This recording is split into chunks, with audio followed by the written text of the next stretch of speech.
بسم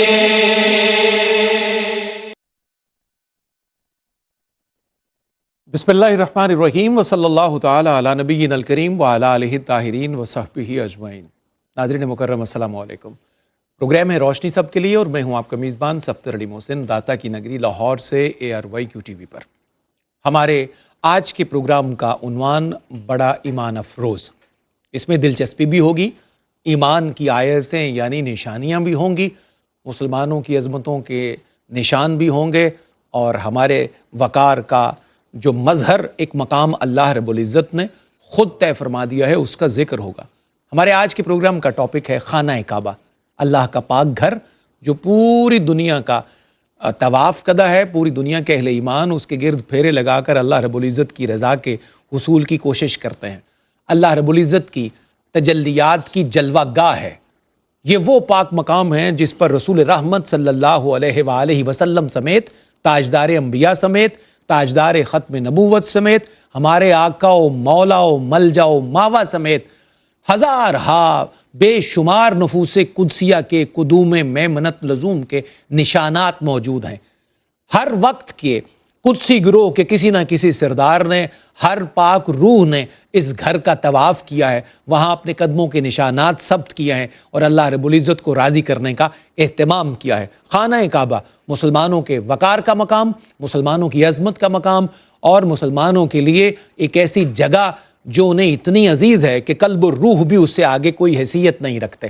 ملائکہ کے اترنے کی جگہ، اللہ رب العزت کے تجلیات کے اترنے کی جگہ، رحمتوں کے اترنے کی جگہ، رفتوں کے اترنے کی جگہ، انوار الہیہ کے اترنے کی جگہ، خانہ کعبہ مسلمانوں کی عظمت کا وہ عظیم نشان جس کا دنیا میں کوئی مثل نہیں، کوئی مثال نہیں، اور دنیا میں جس کی کوئی نظیر نہیں۔ مسلمانوں کے لیے یہ قبلہ گاہ ہے، سمت نما ہے، اور ہر مسلمان کی عبادت اس وقت تک مکمل ہی نہیں ہوتی جب تک وہ اپنا رخ سوئے کعبہ نہیں کرتا اور خانہ کعبہ کی طرف اپنے قلب کا، روح کا، جسم کا قبلہ نہیں پھیرتا، اس وقت تک اس کی عبادت اپنے اتمام کو نہیں پہنچتی۔ انشاءاللہ آج خانہ کعبہ کے بارے میں جانیں گے، اس کی تاریخ کے بارے میں جانیں گے، اس کی تعمیر کے بارے میں جانیں گے، اور دیگر جو مختلف عنوانات اس کے تحت ہماری گفتگو کے احاطہ میں آ سکتے ہیں وہ پیش کرنے کا شرف پائیں گے۔ اور آپ جانتے ہیں ناظرین کہ آہستہ آہستہ جو گھڑیاں ہیں وہ ذو الحج کے مہینے کی طرف بڑھنے والی ہیں۔ ابراہیم علیہ السلام اور اسوۃ الانبیاء، جد الانبیاء کی قربانی اور ان کی یادگاروں کا مہینہ شروع ہونے والا ہے، اور اس سے آپ سمجھتے ہیں کہ جو ربط ہے خانہ کعبہ کا حضرت ابراہیم علیہ السلام کی تمام یادوں کے ساتھ، حج کے ساتھ، بیت اللہ کے طواف کے ساتھ، وہ ساری باتیں ضمناً بھی انشاءاللہ اس موضوع کے ذیل میں آ جائیں گی۔ آئیے بڑھتے ہیں اس موضوع کو شروع کرنے سے پہلے اپنے معزز، مکرم اور مقتدر اسکالرز کے خیر مقدم کی طرف۔ سب سے پہلے خیر مقدم ہے ایک ایسی شخصیت کا جو بنیادی طور پر خانقاہ نشین ہے، اللہ رب العزت کی مخلوق کی خدمت کی ہدایت پر اور ان کی دیگر معاملات کے سیدھا کرنے پر، بلکہ ان کے قلب و روح کا قبلہ سیدھا کرنے پر اللہ رب العزت نے انہیں ان کے اجداد اور اسلاف کو مقرر کر رکھا ہے، متعین کر رکھا ہے۔ ہمارا QTV کا ایک بڑا ہی مقبول پروگرام روشن راستے، آپ اس کے ذریعے بھی قبلہ کی طرف سے روشنی کے سفر کی ترسیل دیکھتے ہیں، اس پروگرام کو وہ کنڈکٹ کرتے ہیں اور ان کے خوبصورت لیکچرز پوری دنیا میں نشر ہوتے ہیں۔ زیب سجادہ، آستانہ عالیہ، ساہو چک شریف سے آلکوٹ، ہمارے مخدوم و مہربان جناب علامہ پیر عرفان الہی قادری، السلام علیکم۔ وعلیکم السلام ورحمۃ اللہ وبرکاتہ۔ پیر صاحب خوش آمدید جناب، بہت شکریہ تشریف لائے، سفر کر کے بڑی نوازش۔ اور دوسرے ہمارے اسکالر، آپ کا تعلق داتا کی نگری لاہور سے ہے، ہمیشہ بڑی تیاری کے ساتھ، بڑی خوبصورتی کے ساتھ اپنے موضوع کا احاطہ کرتے ہوئے ہمارے تمام سوالات کے، تمام عرضیوں کے جوابات نشر کرتے ہیں، جناب مفتی خلیل احمد قادری، السلام علیکم۔ وعلیکم السلام ورحمۃ اللہ وبرکاتہ۔ خوش آمدید مفتی صاحب قبلہ، تشریف آوری کا بہت شکریہ۔ ہمیشہ سلامت رکھے جی۔ مکرم ناظرین، اس سے پہلے کہ گفتگو کا آغاز کیا جائے، حسن اتفاق دیکھیے کہ آج جو کہ اسلامی ڈیٹ مغرب کے بعد کنورٹ ہوئی ہے، یہ یوم ہے، یوم وصال ہے اس عظیم المرتبت فلسفی کا، شاعر کا، عاشق رسول کا، امت مسلمہ کے ایک ایسے سپوت کا کہ جن کو جس حوالے سے بھی ذکر کیا جائے تو برکت اور برکت اور روشنی ہی روشنی کا احساس ہوتا ہے۔ میری مراد ہے ابو مسلح شیخ سعدی شیرازی رحمۃ اللہ علیہ کی مبارک ذات سے، جو ایک ہمہ گیر شخصیت ہے اسلامی تاریخ میں۔ وہ شاعر بھی ہیں، صوفی بھی ہیں، اور وہ سفر نگار بھی ہیں، ادب نگار بھی ہیں۔ حضور رحمت عالم صلی اللہ علیہ وسلم کی نعت، رب کریم کی حمد اور اہل بیت و عطرت کی مودت کے حوالے سے جتنا کلام حضرت شیخ سعدی رحمۃ اللہ علیہ کا موجود ہے اس کی کوئی مثال ہی نہیں ہے۔ قربان جائیے ساری چیزیں ایک طرف رکھ دیجئے، صرف ان کی وہ 4 مصروں کی ایک ربائی ہی ذہن میں لے آئیے، سارے تعارف ایک طرف، صرف یہی کہہ دیجئے کہ بلغ العلا بکمالہ کشف الدجا بجمالہ حسنت جمیع خصالہ صلوا علیہ وآلہ۔ اگر صرف 4 مصرے ہی ان کے نام سے منسوب ہوتے، کچھ اور منسوب نہ ہوتا، تو شاید یہ بھی ان کے لیے وافی و شافی ہوتا۔ کل ان کا یوم ہے انشاءاللہ، اس حوالے سے بھی کیو ٹی وی سے، کراچی اسٹوڈیو سے ٹرانسمیشن انشاءاللہ نشر کی جائے گی۔ آئیے ہم بڑھتے ہیں اپنے موضوع کی طرف۔ خانہ کعبہ مسلمانوں کی عزت اور رفت کا مقام، قبلہ گاہ ہمارا، اس سے گفتگو کا اور روشنی کے سفر کا آغاز کرتے ہیں۔ پیر صاحب قبلہ، قریش مکہ نے خانہ کعبہ کی جب تعمیر کی تھی تو اس کی کوئی خاص وجہ تھی، اس کے پیچھے کوئی پس منظر تھا؟ کیا ضرورت پیش آئی جس وقت قریش مکہ نے خانہ کعبہ کی تعمیر نو کی تھی؟ بسم اللہ والصلاة والسلام علی رسول اللہ مولا صلی وسلم دائما ابدا علی حبیبک خیر الخلق کلہم۔ بہت شکریہ۔ خانہ کعبہ ہماری کتنی، اللہ اکبر، ہمارے لیے کتنا اعزاز ہے کہ جس کی زیارت ہی عبادت ہے۔ اللہ، 2 لفظ منہ سے کیا نکلے ہیں، خانہ اور کعبہ۔ پھر سب دیکھیے کہ ایمان کا کیا ایک جہان اللہ آباد رب العزت نے جس کو پوری دنیا کا سینٹرل رکھا ہے، ہائے ہائے ہائے، اور پوری کائنات کے انسانوں کے چہرے اس طرف پھیر دیے ہیں، ہائے ہائے، اور عبادت کا مصدر بنا دیا، مخزن بنا دیا، اور تمام انبیاء کرام علیہم السلام جہاں آ کر عبادت کرنا اپنے لیے شرف سمجھتے ہیں۔ ہائے ہائے، اور یہ وہ خانہ کعبہ کہ جب آدم علیہ السلام ابو البشر جلوہ گر ہوئے تو بالکل تن تنہا ہیں، تو رب کائنات نے اس کی تعمیر کا جو حکم ارشاد فرمایا۔ میں اپنے سوال کی طرف ہی بات کروں گا، لیکن تھوڑا سا یہ بتائیں کیا وجہ تھی؟ کہا جی نہیں لگتا، رب تعالیٰ نے فرمایا یہاں میرا گھر بنا دیا جائے گا اور تم یہاں عبادت میں مصروف ہو جانا، اللہ، طواف میں مصروف ہو جانا۔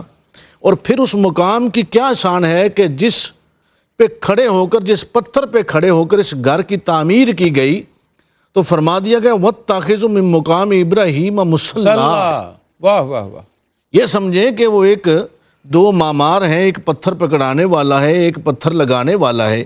ابراہیم خلیل اللہ جس پتھر پہ کھڑے ہو کر اس خانہ کعبہ کی تعمیر فرما رہے ہیں، اور اس کا اعزاز یہ ہے کہ جوں کعبہ کی دیواریں بڑھتی ہیں یہ پتھر بھی اونچا ہو رہا ہے، سبحان اللہ، اور اس پتھر پہ کھڑے ہو کر پھر طلب مصطفیٰ کی جاتی ہے اور اعزاز یہ دیا جاتا ہے۔ فرمایا گیا پتھر ابراہیم کے قدموں کے نشان ثبت کر لے تاکہ قیامت تک کے لیے آنے والے لوگوں کو پتہ چل جائے، جو چاہت مصطفیٰ، عزت مصطفیٰ، رفت مصطفیٰ، نورانیت مصطفیٰ رکھتا ہوگا، ہم اس کے قدموں کے نشان بھی ضائع نہیں ہونے دیتے۔ سبحان اللہ، کیا خانہ کعبہ کی تعمیر چونکہ ہر دور میں ہوئی، اور تاریخ نگاروں نے لکھا ہے کہ 10 مرتبہ اس کی تعمیر کی گئی۔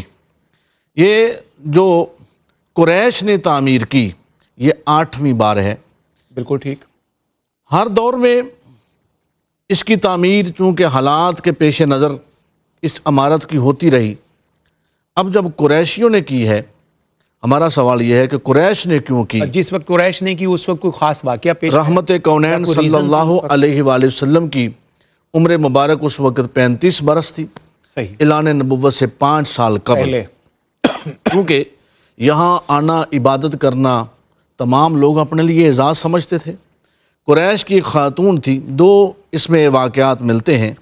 ایک تو یہ ہے کہ اس کی دیواریں کچھ خراب ہو گئیں، تو اس کو انہوں نے میٹنگ کی، مشاورت کی کہ از سر نو تعمیر کیا جائے، اس کی بنیادوں سے اٹھائے، بنیادوں سے اٹھایا جائے۔ دوسرا کیا تھا کہ ایک عورت اس کو روشن کرنے کے لیے آئی، تو جب وہ روشن کرنے کے لیے آئی تو آگ جلا کر لائی کہ اس کو روشن کیا جائے، تو اس آگ کو جو چنگاریاں تھیں وہ غلاف کعبہ کو لگیں، اس کی وجہ سے بھی دیواروں کو خرابی ہوئی، آتش زدگی کی وجہ سے، آتش زدگی کی وجہ سے۔ تو اس میں یہ طے پایا کہ ہم اس کو نئے سرے سے اٹھائیں اور اس کو تیار کیا جائے، اور قربان جائیے کہ رحمت کونین صلی اللہ علیہ وسلم نے اس میں حصہ لیا ان تمام قریشیوں کے ساتھ، اور خود شامل ہو کر اس کو تعمیر کیا۔ اور اس کی تعمیر جو ابراہیم علیہ السلام حضور علیہ السلام کے اجداد نے فرمائی تھی، اس کے پیش نظر اس کو پھر دوبارہ سے تعمیر کیا گیا، اور قریش اس کا بڑا احترام کرتے، اور ہمیشہ انہوں نے بلکہ یہ تعمیر کرتے ہوئے انہوں نے یہ سوچا کہ ہم اس کو جو ہے وہ شہید کیسے کریں گے، اس کی دیواروں کو شہید کیسے کریں گے۔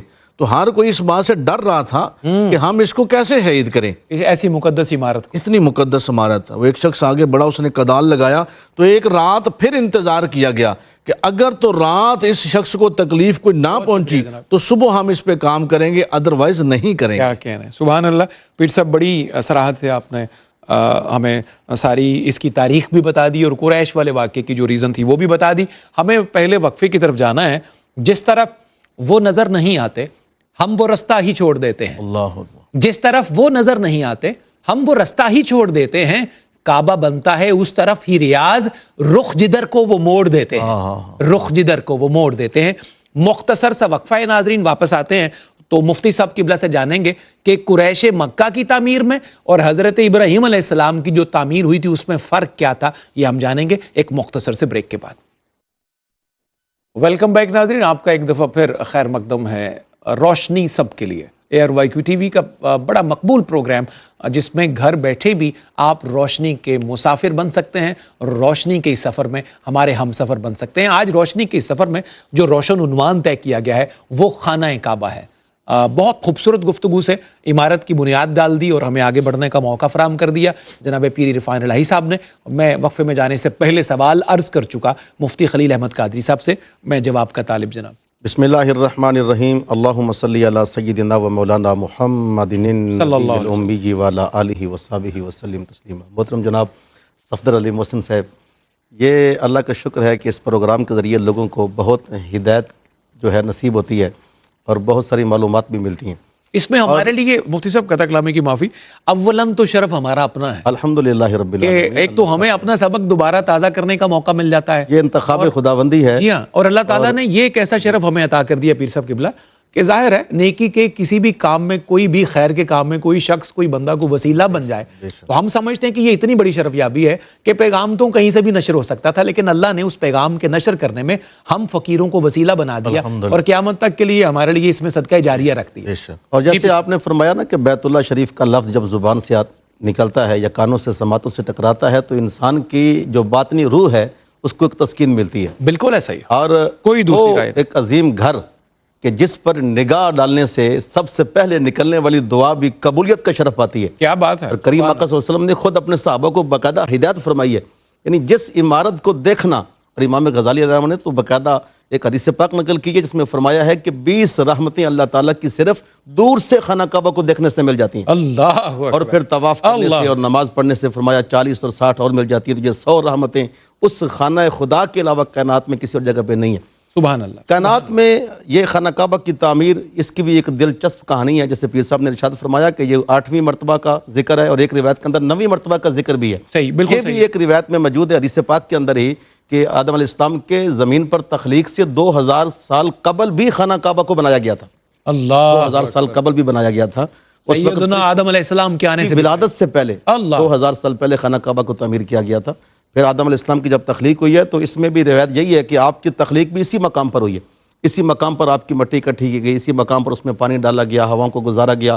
اللہ رب العزت کا جو گوندنا اللہ کی طرف جیسے اس کی شان کے لائق ہے، اسی مقام پر ہوا، اسی مقام پہ روح پھونکی گئی اور اسی مقام پر فرشتوں سے سجدہ کروایا گیا، اور سجدہ کرنے کے بعد انہوں نے طواف کیا، جو طواف آج تک منقول آتا جا رہا ہے۔ تو یہ ایک ایسی کہانی ہے خانہ کعبہ کی جس کا اللہ کے ذات اقدس میں رحمتوں کے طور پر بہت بڑا اتصال ملتا ہے۔ بہت اعلیٰ۔ آدم علیہ السلام جب زمین میں تشریف لے آئے تو چونکہ پہلے آپ آسمانوں پر تھے اور آسمانوں پر جب عبادت کرتے تھے جنت الفردوس کے اندر بیٹھ کر تو آپ بیت المعمور کو منہ کرتے تھے، ٹھیک، اور بیت المعمور بیت اللہ شریف کی عین سیدھ میں ہے، بالکل، اور یہ اللہ کی عرش کے نیچے ہے، یعنی یہ خانہ کعبہ یہ جو ہے فرشتوں کا زمین کعبہ پر ہے، عرش ہاں پر، جی، وہ فرشتوں کا قبلہ ہے ٹھیک، اور یہ ہمارا قبلہ ہے، اور یہ اللہ کی عرش سے نیچے ہے، کیا کہیں، یعنی خانہ کعبہ اللہ کی عرش کی بالکل سیدھ میں۔ تو آپ نے سب سے پہلے سوال یہی عرض کیا اللہ کے دربار میں کہ اب میں سمت کون سی مقرر کروں، کیونکہ سجدہ تو اللہ تعالیٰ کو کرنا ہے، عبادت اس کے حکم کے مطابق ہے، لیکن یگانگت قائم کرنے کے لیے اتحاد کے لیے ایک سمت متعین ہے۔ تو پھر اللہ پاک نے فرشتوں کو بھیجا جو آپ کے ساتھی بنے، اور خانہ کعبہ کی پہلی عمارت جو انسانی بنائی گئی، انا اول بیت وضع للناس، اللہ سے جو انسانوں کے ذریعے تعمیر کی گئی۔ اب آدم علیہ السلام کے دور میں یہ خانہ کعبہ بنا، پھر نوح علیہ السلام کے دور میں طوفان آیا، چونکہ وہ جی ہاں، وہ ایک روایت موجود ہے کہ طوفان کی وجہ سے وہ سارا جو تھا خانہ کعبہ اٹھا لیا خانہ گیا، کعبہ اٹھا لیا چند پتھروں کو وہ صرف بنیاد کے چند پتھر نشانی کے رہ چند گئے، پتھر باقی اور سارے نشانی اٹھا کے علاوہ بھی ان کو باقاعدہ پہاڑوں میں دفن کیا گیا تھا، صحیح اور ابراہیم علیہ السلام کو جب حکم دیا گیا تو وہ پہاڑوں سے باقاعدہ ان کو نکالا گیا تھا، صحیح اور قرآن کریم فرقان حمید نے تو کہا یرفع القواعد کے لفظ استعمال کیے ہیں کہ جی، آپ نے جب اس کو بنیادیں زمین کو اٹھائیں۔ کھود کر اس کی جو ہے نا وہ جڑیں نکالی ہیں اور اصول نکالیں۔ اب جس جگہ پہ وہ بن گیا اس کے بعد بھی اس کے اندر مرمت کا کام ہوتا رہا۔ جب قریش نے بنایا ہے، جس کا ذکر قبلہ پیر صاحب پہلے تفصیل سے فرما چکے ہیں، تو اس وقت ان کے پاس چونکہ پیسے کی کمی تھی، اور اس کمی کی وجہ سے انہوں نے خانہ کعبہ کی عمارت کو کچھ چھوٹا کر دیا، صحیح اور آج جو حتیم کعبہ ہم خانہ کعبہ کے آس پاس یہ حتیم اس وقت الگ ہوا ہے، ہاں اس وقت الگ ہوا ہے، ٹھیک ہو گیا، انہوں نے پہلا فرق اس میں یہ ہے۔ Got it. دوسرا فرق اس میں یہ ہے کہ جب ابراہیم علیہ السلام کے دور میں بنایا گیا تو جبریل علیہ السلام نے آ کر لکڑی سے نشان لگا دیا ہے، بالکل ٹھیک، اب یہاں وہ نشان نہیں ہے، وہاں وہ عمارت موجود ہے، اس کو چھوٹا کیا گیا ہے۔ بالکل ٹھیک ہے، اور تیسرا فرق اس میں سب سے بڑی بات یہ ہے کہ کریم اکرم صلی اللہ علیہ وسلم نے جب خود فتح مکہ کے موقع پر جب خانہ کعبہ کو فتح فرمایا تو اس وقت آپ نے اعلان فرمایا تھا کہ اگر مجھے قریش کے اندر فتنے کا ڈر نہ ہوتا تو میں خانہ کعبہ کو اسی طرح کر دیتا جو ابراہیم علیہ السلام کے دور میں تھا۔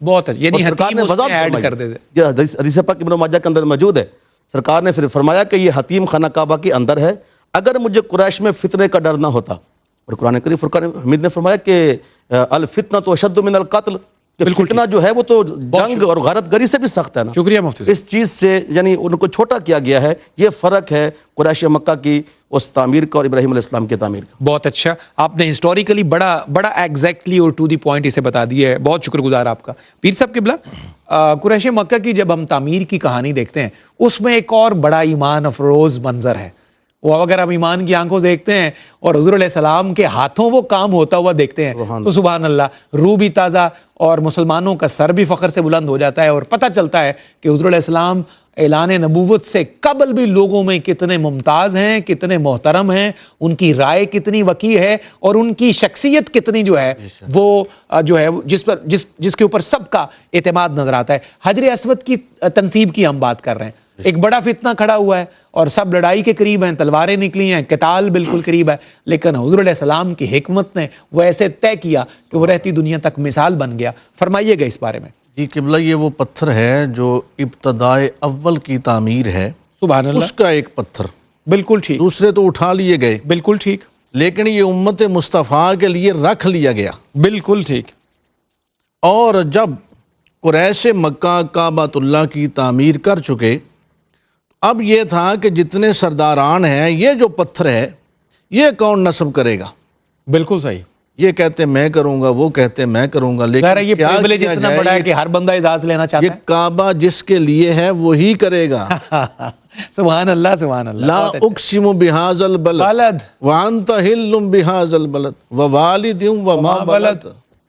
محبوب کریم آپ کی جلوہ گری کی وجہ سے ہم اس شہر کو اتنا اور اعزاز دے رہے ہیں سبحان اللہ، سبحان کہ دیکھیں نا، آدم علیہ السلام سرندیب میں آئے جی بالکل ایسے ہی، تو قبلہ ہند میں کیوں نہیں بنا؟ بالکل وہ زیادہ قریب تھا پھر۔ یہ جبل ابی قبیس میں کیوں آ کر بنا ہے؟ یہی تو وہ ہاشمیوں کا محلہ، واہ سبحان اللہ، یہی پھر رحمت کونین صلی اللہ علیہ وسلم کی جلوہ گری۔ ہاں، یہی ابو طالب اور کی حویلی، دیکھیں کہ اللہ اگر اکبر۔ دیکھیں دوسرے انبیاء شام میں ہیں، فلسطین میں ہیں، قبلہ ادھر بن جاتا، فرمایا گیا نہیں، وہ وہاں سے ادھر آئیں گے۔ اور کیا وجہ ہے صفدر صاحب کہ 1000 سے زائد انبیاء کے مزارات یہاں موجود ہیں؟ اللہ وہ کیوں یہاں آتے تھے؟ ان کی تدفین کیوں یہاں ہوتی تھی؟ اللہ اکبر، اسی لیے آتے تھے کہ وہ جو عہد کیا ہے نا کہ میرا رسول آ جائے، اسی پر ایمان لے آنا، اسی کی مدد کرنا، ہم وہاں پہنچ جائیں۔ حضور علیہ الصلوۃ والسلام سے یہ تنصیب کروائی گئی۔ سرداران مکہ کہتے ہیں میں کروں گا، میں کروں گا، کہنے لگے جو صبح پہلے آ جائے۔ ہائے ہائے، وہی کرے۔ اب رحمت کونین صلی اللہ علیہ وسلم کی وجاہت یہ ہے کہ کفار مکہ بیٹھنا تو ابو جہل و ابو لہب کے پاس بیٹھنا پسند کرتے ہیں، لیکن اپنی امانتیں مصطفیٰ جان رحمت صلی اللہ علیہ وسلم کے پاس رکھنا پسند کرتے ہیں۔ اللہ، رشت کس پہ ہے؟ رحمت کونین واہ پر۔ واہ واہ، جب سبحان سارے یہ بات کہی تو اتفاق اس بات پر ٹھہرا جو ہستی صبح جلوہ گر ہوئے۔ رب چاہ رہا ہے کہ ساری قیامت تک کے لیے لوگ اس کو چومیں گے، مصطفیٰ کے ہاتھ کیوں نہ لگے اس کو، ید اللہ کے ہاتھ اس کو نصب کریں گے، تبھی تو قیامت تک کے لیے لوگ اس کے بوسے لیں گے۔ فرمایا گیا کہ جو صبح آئے اب حضور علیہ الصلوۃ والسلام صبح سب سے پہلے جب آقا صلی اللہ علیہ وسلم آئے تو سب اس بات پر متفق ہوئے کہ آپ صادق بھی ہیں، امین بھی ہیں۔ اللہ اکبر۔ یہ بات بڑی توجہ طلب ہے کہ ہم رحمت کونین صلی اللہ علیہ وسلم کی 23 سالہ حیات تو بیان کرتے ہیں، لیکن وہ 40 سال کیا حضور اس وقت نبی نہیں تھے؟ بالکل تھے، یقیناً نبی تھے اور بالکل نبی تھے، لیکن ان 40 سالوں کی حیات کیا ہے کہ کافر بھی کہتے ہیں صادق اور امین محمد اور رسول اللہ کی ذات۔ بہت شکریہ پیر صاحب کے۔ اور پھر آخری بات یہ کہ جب حضور علیہ الصلوۃ والسلام نے فرمایا چادر پکڑیں اور چاروں کونے ان سرداران کو پکڑائے، ہائے ہائے ہائے، اس میں حجر اسود کو رکھا ایسا سلجھایا اور اس پتھر کو حضور علیہ الصلوۃ والسلام نے دست اقدس سے وہاں رکھ دیا، قیامت تک کے لیے عاشقوں کی بوسہ گاہ بنی اور یہ ان کے گناہوں کا کفارہ بھی بنتا ہے۔ سبحان اللہ سبحان اللہ سبحان اللہ۔ حضور رحمت عالم صلی اللہ علیہ وسلم کی بصیرت اور آپ کی حکمت پر لاکھوں سلام۔ مختصر سا ایک وقفہ ہے، واپس آتے ہیں تو مفتی صاحب سے جانیں گے، بڑا دلچسپ سوال ہے کہ خانہ کعبہ پر پہلی دفعہ غلاف کب چڑھایا گیا، یعنی اس سے پہلے یہ عمارت بغیر غلاف کے تھی، غلاف کے ساتھ مزین کب ہوئی؟ بڑا انٹرسٹنگ فیز ہوگا یہ، تو ہمارے ساتھ جڑے رہیے، انشاءاللہ مختصر وقفے کے بعد آپ سے ملاقات کرتے ہیں۔ ویلکم بیک ناظرین، آپ کا ایک دفعہ پھر خیر مقدم ہے۔ پروگرام ہے روشنی سب کے لیے، داتا کی نگری لاہور سے۔ ہمارے آج کا عنوان ہے خانہ کعبہ۔ نہایت خوبصورت انداز میں، بڑی دلچسپی کے ساتھ، ایمان افروزی کے ساتھ گفتگو کا سلسلہ آگے بڑھ رہا ہے۔ وقفے میں جانے سے پہلے غلاف کعبہ کے بارے میں نے عرض کیا تھا مفتی صاحب قبلہ سے کہ اس کی تاریخ کیا ہے، اس کی ہسٹری ہمیں کیا بتاتی ہے؟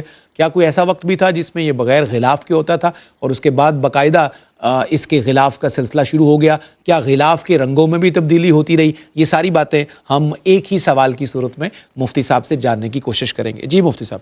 جی ماشاءاللہ، اس میں تو اتفاق ہے کہ آدم علیہ السلام سے لے کر اسماعیل علیہ السلام کے ذات اقدس تک خانہ کعبہ پہ غلاف نہیں تھا۔ اچھا، یہ عمارت جو ہے اس کے اوپر غلاف، بغیر غلاف کے تھے، یعنی جو اینٹیں ہیں، جو دیواریں ہیں، وہ اسی طرح نظر آتی ہیں۔ اب بھی غلاف سب سے پہلے کس نے چڑھایا، اس میں بھی اختلاف ہے۔ صحیح۔ تو فتح الباری شریف کے اندر ہے کہ ان اول من کسل کعبہ تھا، سب سے پہلا وہ شخص جس نے خانہ کعبہ پہ غلاف چڑھایا وہ کون تھا؟ وہ طبہ الحمیری۔ بالکل صحیح۔ طبہ بادشاہ یمن، طبہ بادشاہ جو یمن کا تھا، اس نے، اور وہ اس کی بے شمار اور خوبیاں بھی ہیں کہ کریم آقا صلی اللہ علیہ وسلم کی آمد سے پہلے جی حضور علیہ طیبہ السلام کی کے بنیاد میلاد بھی اس کے نے حوالے رکھی سے ہے۔ پہلے جو خط لکھنا، پھر وہ 400 گھر بنانا، حضور کے لیے گھر بنانا۔ ابو ایوب انصاری رضی اللہ عنہ خانہ کی کعبہ نسل کا تک غلاف بھی سب سے پہلے ان کی طرف منسوب ہے، یہ روایت کثرت سے ملتی ہے۔ یعنی کہ یہ پہلا جو خوش بخت ہے روایت کے مطابق وہ طبہ ہے، وہ طبہ الحمیری، یہ ایک روایت ملتی ہے بالکل ٹھیک، اور کثرت کے ساتھ محدثین نے اس کو نقل کیا ہے۔ جی ٹھیک۔ لیکن ایک روایت میں عبداللہ بن جریج جس کو نقل کرتے ہیں وہ یہ بھی ہے کہ ان اول من کسل کعبہ تھا اسماعیل علیہ السلام۔ بالکل ٹھیک، اسماعیل علیہ السلام نے خود سب سے پہلے خانہ کعبہ پہ جو ہے نا وہ غلاف چڑھایا ہے۔ صحیح۔ ایک روایت یہ بھی ہے کہ عدنان بن عدد قریش کی آبا میں شامل ہے، بالکل، اور حضرت ابراہیم علیہ السلام کی مبارک نسل سے ہیں، اور ہمارے آقا کے آبا میں سے ہیں، تو انہوں نے چڑھایا ہے۔ ٹھیک ہے۔ لیکن ایک بات اور بالکل واضح ہے کہ حضرت اسماعیل علیہ السلام کا جو غلاف تھا وہ کپڑے کا تھا، ٹھیک ہے، اور عدنان بن عدد کا جو غلاف تھا وہ چمڑے کا تھا۔ اچھا، یہ فرق بھی تھا، یہ فرق بھی ہے، اچھا، یعنی بہت وہ اچھا ہے، بالکل ہے کہ وہ چمڑے کا تھا۔ ٹھیک۔ اور حضرت طبہ الحمیری نے جو چڑھایا تھا وہ بھی یمنی کپڑے کا تھا۔ بالکل ٹھیک ہے، اور یہ بات بھی بالکل مسلم ہے کہ کریم آقا صلی اللہ علیہ وسلم نے خود بھی خانہ کعبہ پہ غلاف چڑھایا ہے۔ بہت اچھے، سبحان اللہ۔ سرکار نے مکہ فتح کیا ہے تو اس وقت سرکار نے سیاہ رنگ کی، کالے رنگ کی چادر، وہ یمنی تھی، جو کریم آقا صلی اللہ علیہ وسلم نے خود غلاف کعبہ کے طور پہ خانہ کعبہ کی دیواروں پر چڑھائے گئے، غلاف کے طور پہ، تو سرکار کی سنت بھی ہوئی ہے۔ بالکل ٹھیک۔ پھر حضرت ابو بکر صدیق کے دور میں بھی قبطی کپڑا، قباطی کپڑا کہا جاتا ہے، یہ مصر کی ایک برانچ ہے، تو انہوں نے وہ کپڑا چڑھایا ہے، علاقہ ہے، ہاں جی علاقہ ہے۔ اس کے بعد حضرت عمر کے دور میں بھی چڑھایا گیا ہے، بالکل ٹھیک ہے، عثمان غنی کے دور میں بھی چڑھایا گیا ہے، بہت اچھا ہے، حضرت علی کے دور میں چڑھانے کی کوئی روایت نہیں ملتی۔ ٹھیک ہے، ٹھیک ہے جی۔ اس کے بعد پھر یہ دور جب آیا ہے فاطمی دور، تو اس وقت خانہ کعبہ پہ جو غلاف چڑھایا گیا ہے اس کا رنگ سبز تھا۔ یہ مصریوں کا جو فاطمی دور تھا، ہاں جی فاطمی، بالکل ٹھیک ہے۔ اس کے بعد جب عباسی دور آیا ہے تو پھر خانہ کعبہ پہ غلاف دوبارہ چڑھایا گیا، وہ کالے رنگ کا تھا، بالکل ٹھیک ہے۔ اور حضرت محمود غزنوی رحمۃ اللہ علیہ، تو انہوں نے جو غلاف کعبہ چڑھایا ہے وہ پیلے رنگ کا تھا۔ اچھا، ہاں جی۔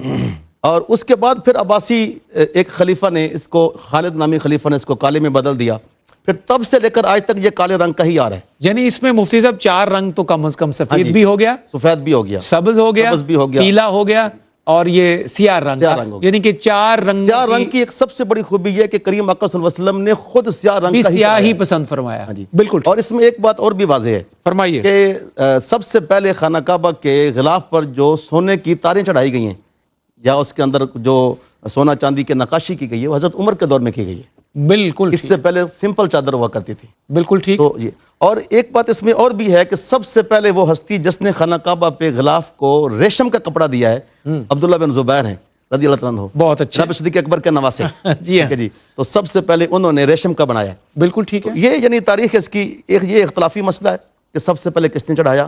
اسماعیل علیہ السلام کی طرف روایت بھی ملتی ہے، لیکن کثرت کے ساتھ روایت جو ہے وہ طوبہ حمیری کی طرف ملتی ہے۔ پھر حضرت عدنان بن عدید کا بھی ذکر آتا ہے، پھر کریم آقا صلی اللہ علیہ وسلم کا سے آگے جتنی بھی روایتیں بیان کی وہ ساری پختہ ہیں، لیکن پہلے کے حوالے سے یہ اختلاف شروع سے آتا ہے۔ بالکل ٹھیک۔ بہرحال اختلاف اپنی جگہ پہ، ہاں جی۔ لیکن جو تاریخ ہے وہ بہرحال یہ موجود۔ ضروری ہے کہ خانہ کعبہ پہ غلاف سنت رسول ہے، سبحان اللہ۔ اور یہ ادب کے طور پہ یہاں ایک بات میں اور بھی عرض کر دوں کہ آخر غلاف چڑھانے کی وجہ کیا ہے؟ غلاف چڑھانے کی وجہ اس کی عظمت کی پہچان کرنا ہے، خانہ کعبہ کی عظمت کی۔ اب دیکھیں نا، پردے کا حکم ہوا تو فرمایا گیا کہ ذالک ادنیٰ یعرفن، مسلمانوں کی عورتیں پردہ کریں، یہ اس کے زیادہ قریب ہے کہ ان کی پہچان ہو جائے۔ تو پہچان عظمت کی اور ان کے وقار کی وہاں بھی مقصود ہے۔ یہاں بھی خانہ کعبہ ایک دیوار ہے، لیکن اس کے غلاف کا مقصد پہچان صرف اس کی عظمت کی۔ اسی سے پھر ہم سارے معاملات، جہاں بھی آج کہیں کسی قبر انور پہ بھی چادر چڑھائی جاتی ہے یا کسی جگہ پہ کپڑا لٹکایا جاتا ہے، تو مقصد یہی ہوتا ہے کہ کسی چیز کی عظمت کا اظہار کیا جائے تاکہ لوگوں میں تمیز پیدا ہو جائے۔ بہت اچھا اور بڑی ویلڈ بات کی ہے آپ نے، اور اس سے جو استنباط کیا آپ نے کہ اگر ہم قبور پر، مزارات پر، مختلف جو روزہ ہیں ہمارے اہل اللہ کے، تو وہاں بھی اگر سند کی بات کی جائے تو بہرحال ہم یہاں سے جواز یہیں سے لیں گے کہ اگر خانہ کعبہ کو کور کیا جا سکتا ہے اس طرح۔ ایک احتیاط بھی رکھی جائے، اجازت صرف ایک کی ہے، ٹھیک، بار بار ایک کے اوپر دوسری تیسری چوتھی یعنی جو ہے نا اکٹھی نہیں، اجازت پھر بھی ایک کی ہی رہے گی تاکہ اس کی جو پہچان کا جو مین منبع ہے وہ تخصص برقرار۔ تخصص بہت اعلیٰ، شکریہ مفتی صاحب، اور بڑا دلچسپ آپ نے جواب دیا ہے، اور ہم جیسے جو طالب علم بھی ہیں تاریخ کے لیے، اس کے لیے ان کے لیے سبق کو ذرا ازبر کرنا اور ریوائز کرنا زیادہ آسان ہو گیا۔ پیر صاحب قبلہ، اللہ رب العزت کا خود فرمان عالی شان ہے جس کا ترجمہ ہے سب سے پہلا گھر جو انسانوں کے لیے عبادت گاہ قرار دیا گیا وہ خانہ کعبہ ہے۔ اگر ہم علامہ اقبال علیہ الرحمہ کے بقول اس کو دیں تو انہوں نے کہا تھا کہ دنیا کے بتکدوں میں پہلا وہ گھر خدا کا، ہم اس کے پاسباں ہیں، وہ پاسباں ہمارا۔ اس حوالے سے کیا فرمائیے گا؟ سورہ آل عمران ہے، رب کائنات نے فرمایا ان اول بیت وضع للناس للذی ببکۃ مبارکا وہدی للعالمین۔ سبحان اللہ۔ کائنات والوں کے لیے ہدایت کا سرچشمہ، عبادت کا مقام اور اس کی ڈائریکشن جو متعین کر دی گئی اللہ رب العزت نے، وہ خانہ کعبہ ہے۔ بالکل ٹھیک۔ اور یہی وجہ ہے کہ تمام انبیاء کرام علیہم السلام اس گھر میں آتے رہے، اس کی زیارت کرتے رہے۔ حضرت موسیٰ علیہ السلام 50,000 اپنے امتیوں کے ساتھ حج کے لیے تشریف لائے۔ حضرت یونس علیہ السلام، دیگر تمام انبیاء کرام علیہم السلام۔ عبادت کرو، اور اس عبادت کا صفدر صاحب عجیب رنگ ہے سبحان اللہ، کہ امیر و غریب میں کوئی تمیز نہیں ہے، کیا کہنے ہیں، لباس میں کوئی تمیز نہیں ہے۔ یعنی عبادتیں تو ہم کرتے ہیں، اپنے اپنے لباس پہن کے کرتے ہیں، لیکن یہاں کی عبادت کا خاص رنگ کیا ہے جو اللہ نے فرمایا کہ پہلا گھر عبادت کے لیے ہے۔ یہاں ایک بات سمجھائی جا رہی ہے کہ جو تم اپنے شہر، اپنی بستی کی مسجد میں بھی کھڑے ہو کر عبادت کرتے ہو، ذرا عبادت کا فلسفہ سمجھتے جاؤ کہ یہاں آ کر لباس ایک ہے، رنگ و صورت ایک ہے، ایک ہی صف میں کھڑے ہو گئے، محمود و ایاز، نہ کوئی بندہ رہا نہ کوئی بندہ نواز، بادشاہ بھی ویسے ہی ہے، جو ہے امام بھی ویسے ہے، مقتدی بھی ویسے ہے، شیخ بھی ویسے ہے، مرید بھی ویسے ہے۔ تو سب کی عبادات کا ایک حال ہے، اور کیسی عبادت والی جگہ ہے کہ جس کے گردہ گرد بھی اللہ کی نشانیاں ہیں۔ ان الصفا والمروہ من شعائر اللہ، سبحان اللہ۔ ادھر مقام ابراہیم ہے، خانہ کعبہ ہے، منا، مزدلفہ، عرفات، یہ تمام چیزیں اسی شہر میں ہیں۔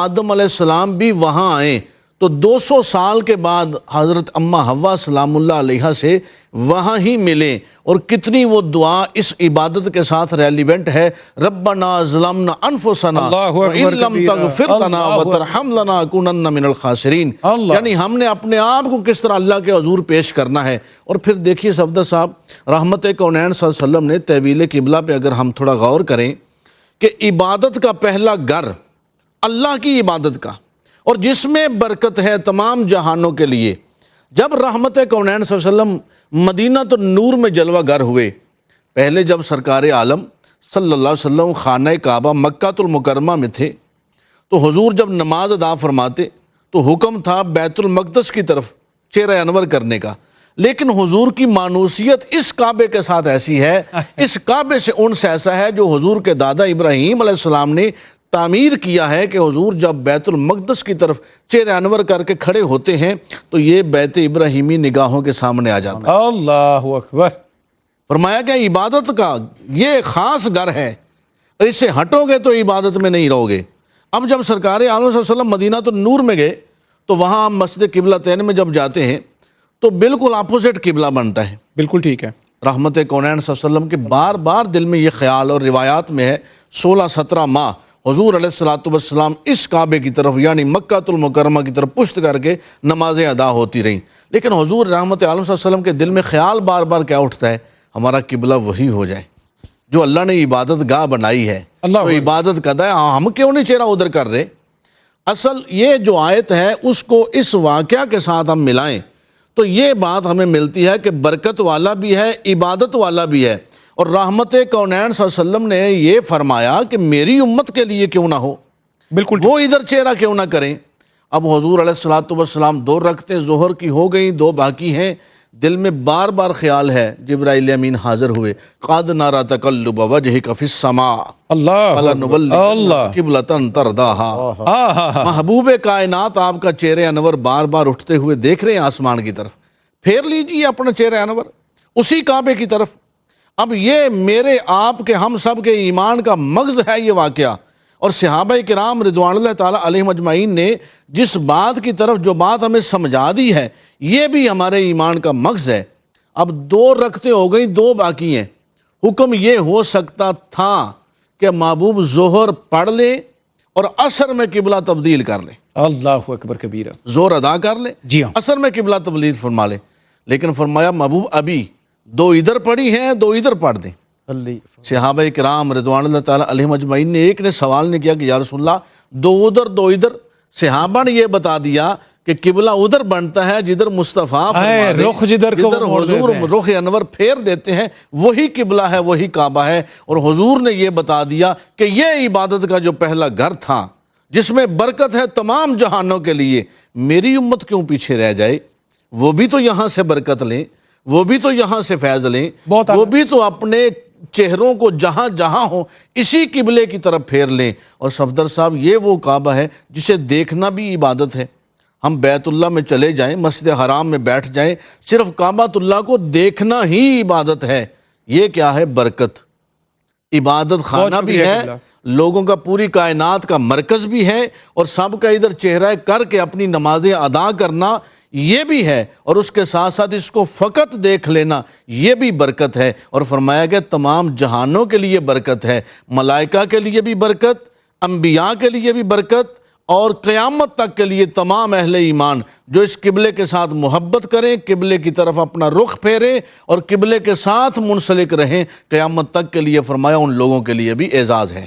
بہت شکریہ پیر صاحب، بڑی وضاحت سے بہت ڈیٹیلڈ انداز میں آپ نے ہمیں ہمارے نفس مضمون کو کلیئر کر دیا۔ مفتی صاحب قلعہ پروگرام کے اب اختتامی لمحات ہیں، تو یہ وقت ہے کہ ہم اپنے آج کے موضوع کو کنکلوڈ کریں، تو کیسے کنکلوڈ کیجئے گا آپ بتائیے؟ ماشاءاللہ، سب سے پہلی بات تو یہ ہے کہ کعبۃ اللہ یہ ایک سمت ہے اللہ کی طرف سجدہ کرنے کی، بالکل ٹھیک، اس کے لیے عبادت کی، اور یہ نماز کے لیے تو فرض ہے، اور باقی جو عبادات ہیں جیسے انسان خطاب کر رہا ہو، لوگوں کو واعظ و نصیحت کر رہا ہو، اس طرح کے معاملات میں اس کی طرف منہ کرنا سنت ہے۔ بالکل ٹھیک۔ اور ایک بات، چونکہ اب کعبے کا ذکر ان ایام مقدسہ کے اندر کیا جا رہا ہے جن ایام میں حاجی حج کے لیے روانہ ہو رہے ہیں، جی ہاں بالکل، اور ایسی جگہ پہ روز پہنچ رہے ہیں، فلائٹیں بھر بھر کے جا رہی ہیں، ہاں جی، اور ایسی جگہ پہ پہنچ رہے ہیں جہاں جا کے انسان سب سے پہلے تصور یہ کرتا ہے کہ 1,24,000 کم و بیش پیغمبر یہاں آئے، یہاں رسول اللہ صلی اللہ علیہ وسلم کے صحابہ 1.25 لاکھ سے زیادہ حضور کے اس وقت ساتھی تھے جب سرکار خود یہاں حج بیت اللہ شریف فرما رہے تھے، تو انسان یہ سوچتا ہے کہ یہاں انبیاء کے قدم لگے، یہاں بے شمار اولیاء اعظام کے قدم لگے، اللہ کے مقربین کے قدم لگے، اور اس تصور کو کر کے پھر بندہ یہ سوچے کہ مجھ جیسا عاصی گناہگار بھی یہاں کھڑا ہے اور اللہ کی رحمت کے لیے سوال اٹھائے۔ قرآن کریم فرقان حمید کا ایک مزاج ہے، قرآن پاک میں جتنی دعائیں سکھائی گئی ہیں اس میں اکثر دعاؤں کے ساتھ جمع کا صیغہ استعمال کیا گیا ہے، بالکل ٹھیک، جمع متکلم کا۔ تو حاجیوں سے یہ خصوصی طور پہ التماس ہے جب وہاں دعا کریں اپنے لیے ضرور کریں، لیکن میرے کریم آقا صلی اللہ علیہ وسلم کی ساری امت کے لیے، ہم گنہگاروں کے لیے جمع کے صیغے ہی استعمال کریں، تاکہ یہ رحمت اور انوارات تجلیات جو وہاں اللہ کی مل رہی ہیں اس کے ساتھ ہم بھی شامل ہو جائیں۔ اور ہم اس کو کعبہ مانتے ہیں، لیکن ہم اس کے ساتھ ایک کعبے کا بھی کعبہ مانتے ہیں، اور وہ کعبے کا کعبہ وہی ہستی ہے کہ جب اللہ پاک نے کہا لا اقسم بہذا البلد وانت حل بہذا البلد، مجھے شہر مکہ کی قسم ہے، لیکن اے محبوب کیوں قسم کھائی ہے کہ تم یہاں رہتے ہو؟ آدم علیہ السلام بھی یہاں رہے، پیدا بھی یہاں ہوئے، زندگی گزاری، کئی 100 سال گزارے، مگر قسم کا مرکز نہ تھا۔ نوح علیہ السلام کے دور میں بھی نہیں تھا، کسی نبی کے دور میں نہیں تھا۔ جب حضور کے قدم لگے تو حضور کعبے کا بھی کعبہ، یعنی اس پہ جتنی رحمتی انوارات مل رہے ہیں اسے، وہ میرے کریم آقا صلی اللہ علیہ وسلم کے ساتھ نسبت جوڑ کے مل رہے ہیں۔ تو کہا انت حل بہذا البلد، حاجیو آؤ شہنشاہ کا روضہ دیکھو۔ کعبہ تو دیکھ چکے ہو، اب کعبے کا کعبہ دیکھو۔ وہاں محبت رسول کے ساتھ جانا جو ہے نا، یہ سب سے بڑا اعزاز ہے۔ بہت شکریہ پیر صاحب قبلہ، بہت بندہ نوازی آپ کی، تشریف لائے، سفر کر کے ہمیشہ فیض یاب کرتے ہیں، آپ شرف یاب کرتے ہیں، اللہ آپ کو سفر اور حضر میں محفوظ رکھے۔ مفتی صاحب قبلہ آپ کا بھی بہت شکریہ، بہت خوبصورت گفتگو، بڑی دلچسپ اور تاریخی پس منظر میں جتنی جزیات تھیں آپ نے وہ ساری بہت اچھے انداز میں بیان فرما دی، اللہ آپ کو بھی بہترین اجر نصیب فرمائے۔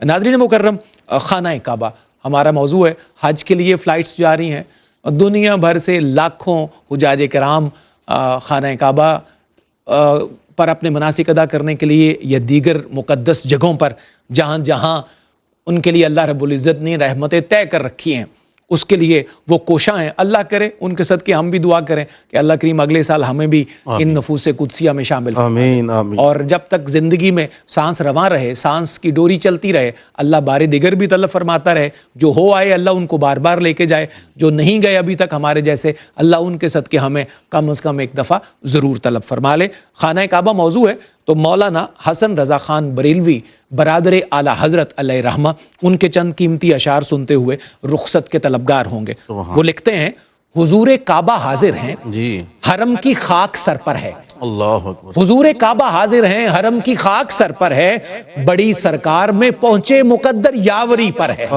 بڑی سرکار میں پہنچے مقدر یاوری پر ہے۔ ایک ایک قدم وہ آگے بڑھتے ہیں، پھر لکھتے ہیں نہ ہم آنے کے لائق تھے نہ قابل منہ دکھانے کے، مگر ان کا کرم ذرہ نواز و بندہ پرور ہے۔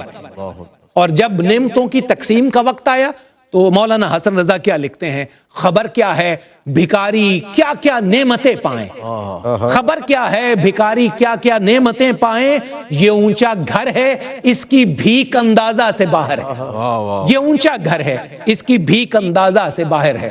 اور جو پروانے شمع کی طرح طواف کرتے ہیں ان کا منظرنامہ دیکھیے، لکھتے ہیں تصدق ہو رہے ہیں لاکھوں بندے گرد پھر پھر کر، تصدق ہو رہے ہیں لاکھوں بندے گرد پھر پھر کر، طواف خانہ کعبہ عجب دلچسپ منظر ہے، طواف خانہ کعبہ عجب دلچسپ منظر ہے، خدا کی شان یہ لب اور بوسہ سنگ اسود کا، خدا کی شان یہ لب اور بوسہ سنگ اسود کا، ہمارا منہ اور اس قابل عطائے رب اکبر ہے، ہمارا منہ اور اس قابل عطائے رب اکبر ہے، یہ زمزم اس لیے ہے جس لیے اس کو پیے کوئی، یہ زمزم اس لیے ہے جس لیے اس کو پیے کوئی، اسی زمزم میں جنت ہے اسی زمزم میں کوثر ہے، اسی زمزم میں جنت ہے اسی زمزم میں کوثر ہے۔ مقطع سے پہلے منظرنامہ دیکھیے جو میرے اور آپ جیسے تمام فقیروں کے لیے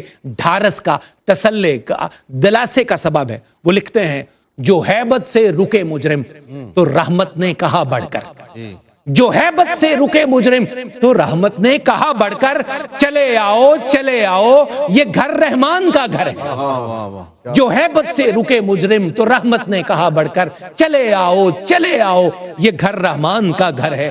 یہ سارے منظر طے کر لیے تو مولانا حسن رضا لکھتے ہیں حسن حج کر لیا کعبہ سے آنکھوں نے ضیا پائی، حسن حج کر لیا کعبہ سے آنکھوں نے ضیا پائی، چلو دیکھیں وہ بستی جس کا رستہ دل کے اندر ہے، چلو دیکھیں وہ بستی جس کا رستہ دل کے اندر ہے، دل کے اندر ہے۔ نیکی اور خیر کی اگلی مجلس کے ساتھ پھر آپ سے ملاقات رہے گی۔ والسلام علیکم ورحمۃ اللہ وبرکاتہ۔